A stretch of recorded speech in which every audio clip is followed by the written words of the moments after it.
Hi guys, good afternoon, good morning, and good day sa lahat. Ngayon, update sa mga cats namin.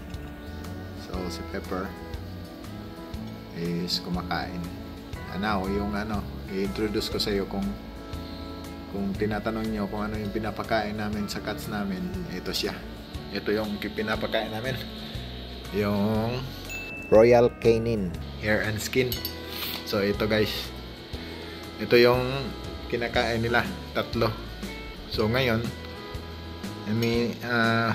dahil buntis na si Pepper at malapit na mga anak, bumili na rin ako nitong mother and baby cat. So hindi po to sponsor guys. So ito lang yung pinapakain namin kasi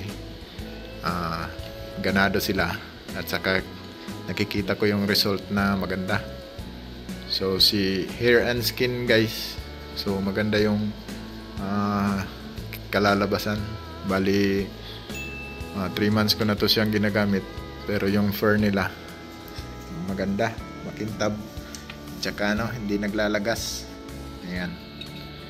So Royal Canin, baka naman.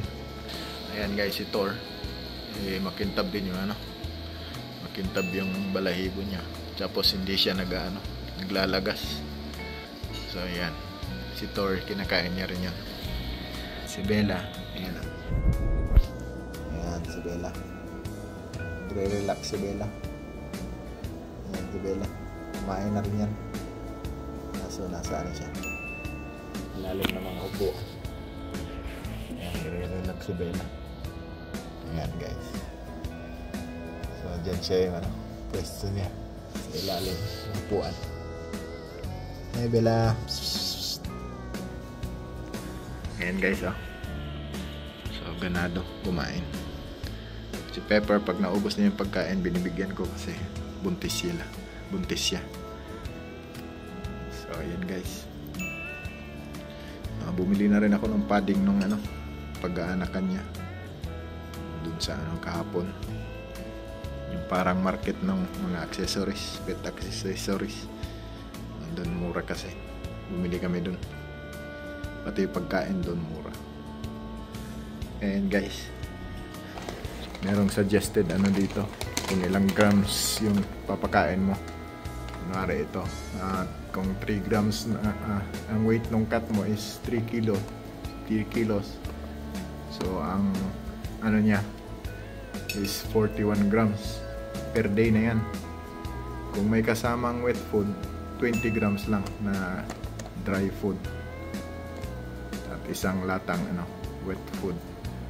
So yan, since ito lang yung pinapakain namin, so dito kami pero actually yung binibigay ko palagi sa sa kanila is 23 grams umaga, 23 grams sa hapon. Yun yung kinakain nila. Pero si Thor is 5 kilos siya. So yung binibigay ko sa kanya is 60 grams ata yun. So 30 grams sa umaga, 30 grams sa hapon. So meron namang suggested weight kung ilang grams yung papakain mo dito. Depende na yan kung susundin mo o hindi. So si guys, si Pepper, bibigyan ko na siya ng ganito para masanay siya. Pero hindi siya diretsong ibigay ito. Dapat 70% muna nito, 75% muna nito.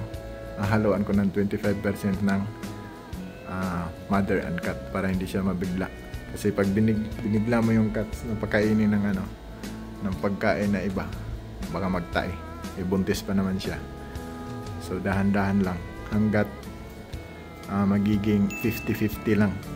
Gusto ko maging 50-50 lang pag may baby na siya. Kasi ito maganda to sa yung may anak. So ayan guys, si Pepper, lapit na niya maubos yung binigay kong pagkain.